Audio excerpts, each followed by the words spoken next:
Assalamualaikum warahmatullahi wabarakatuh. Perkenalkan, nama saya Yunidah dengan nomor induk mahasiswa 877604504. Saya dari UPJJ UT Palembang dengan prodi Pendidikan Guru Sekolah Dasar.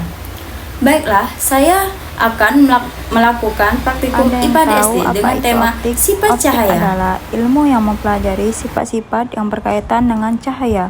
Cahaya sendiri merupakan bagian dari gelombang elektromagnetik yang memungkinkan kita melihat benda dan keindahan alam.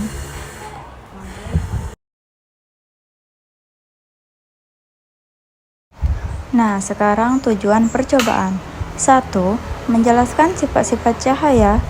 2. Menjelaskan sifat-sifat bayangan yang dihasilkan oleh cermin. Dan yang ketiga, menjelaskan sifat-sifat bayangan yang dihasilkan oleh lensa. 4. Menentukan fokus cermin cekung. 5. Menentukan fokus lensa cembung.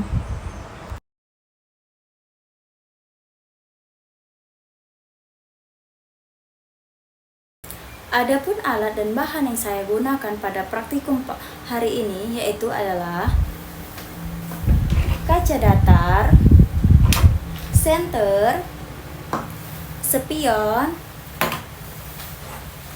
lensa cembung, lensa cekung atau iris, mistar, layar, dan lilin.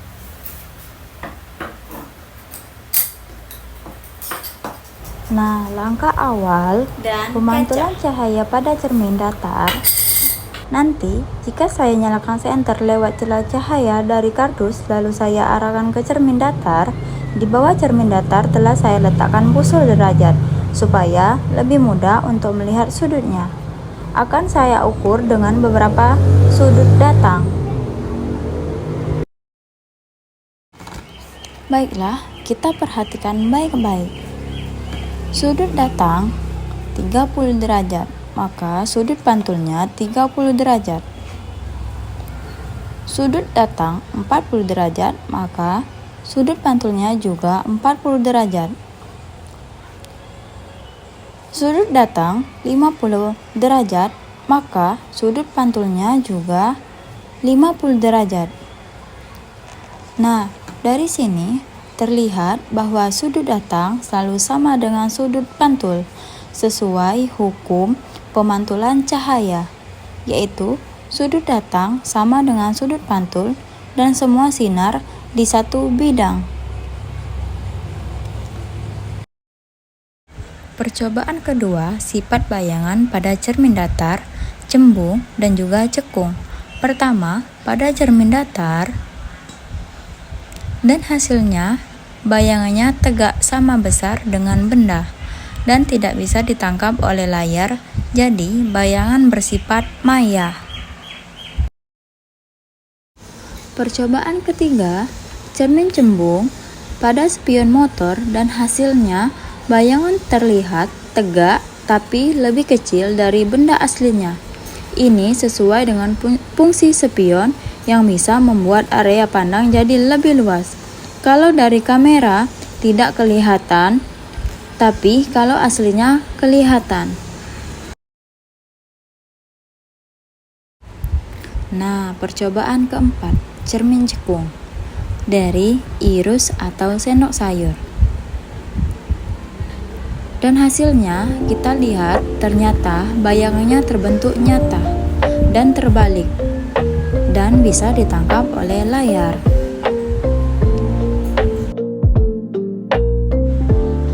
Dari hasil percobaan tadi terlihat perbedaan yang sangat jelas, yakni cermin datar memantulkan cahaya secara teratur, cermin cembung menyebarkan cahaya, dan cermin cekung mengumpulkan cahaya sehingga bisa menghasilkan bayangan nyata. Dari kesimpulannya, yang pertama, cahaya dipantulkan sesuai hukum pemantulan. Sudut datang sama dengan sudut pantul. 2. cermin datar menghasilkan bayangan tegak, sama besar, dan maya. Yang ketiga, cermin cembung menghasilkan bayangan tegak, diperkecil, dan maya. 4. Cermin cekung dapat menghasilkan bayangan nyata terbalik dan dapat ditangkap layar. Dan terakhir, 5. Bentuk permukaan cermin sangat mempengaruhi arah cahaya dan sifat bayangan yang terbentuk.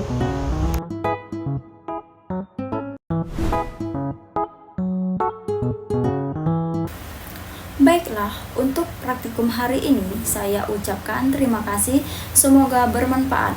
Mohon maaf apabila ada salah kata. Saya akhiri. Wassalamualaikum warahmatullahi wabarakatuh.